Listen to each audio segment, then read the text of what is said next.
Part 2 की तरफ, जिसमें पहले पार्ट में हम लोगों ने ऑलरेडी प्रूव कर लिया कि फंक्शन हमारा 1 1 नहीं है। अब इसको हम लोग ऑन टू नहीं है कैसे करके प्रूव करें, तो वो चीज प्रूव करने के लिए मुझे इस फंक्शन की रेंज पता करनी पड़ेगी।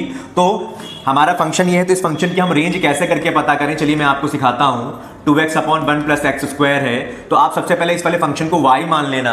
जब भी आपको ऐसे लीनियर अपॉन क्वाड्रेटिक मिले, क्वाड्रेटिक अपॉन क्वाड्रेटिक मिले, या फिर लीनियर अपॉन लीनियर मिले, तो उन क्वेश्चंस को कैसे करके डील करना है, आप इसको y के बराबर मान करके इसको क्रॉस मल्टीप्लाई करना, तो y plus y x square equals to 2x आ जाएगा। ठीक है, हमें x के टर्म्स में क्वाड्रेटिक इक्वेशन बनानी है, तो ये हमारा क्या आ गया बेटा, देखो y टाइम्स एक्स स्क्वायर आ गया, माइनस का 2x आ गया, प्लस का y इक्वल्स टू 0।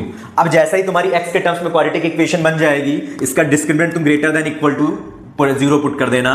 तो इसका डिस्क्रिमिनेंट अगर मैं greater than equal to 0 put करूंगा, तो ये b स्क्वायर हो गया, ये हमारा b, ये हमारा a, ये हमारा c, तो b स्क्वायर माइनस का 4ac, ठीक है, बी स्क्वायर माइनस का 4ac greater than equal to 0। इसको मैं लिख सकता हूं y square minus 1 less than equal to 0। आप लोगों को वेवी कर्व मेथड आता ही होगा सॉल्व करना, वहां से पहले इसको मैं फैक्टराइज कर देता हूं, y minus 1 y plus 1 less than equal to 0।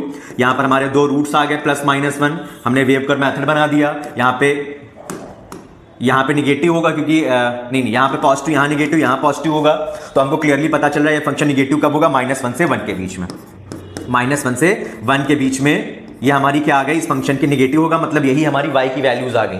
मतलब इस फंक्शन की रेंज बेटा हमारी कहां से कहां तक है, -1 से 1 तक। ठीक है, तो हम लोग इस क्वेश्चन पे आते हैं वापस। तो हमने इस फंक्शन की रेंज बेटा कितनी निकाल ली, -1 से 1 तक हमने इसकी रेंज निकाल ली, लेकिन इसका कोडोमेन कितना है, पूरा का पूरा रियल नंबर। मतलब क्लियरली हमको पता चल चुका है कि ये फंक्शन हमारा ऑन टू नहीं है। ठीक है, अब उसने बोला था इस क्वेश्चन में, ये भी पूछा था कि वो कौन सा सेट है जिस सेट में फंक्शन हमारा ऑन टू हो जाएगा, तो वो सेट कोई और सेट नहीं, हमारा -1 से 1 वाला सेट है। Thank you, I hope that ये क्वेश्चन आपको क्लियर हुआ होगा।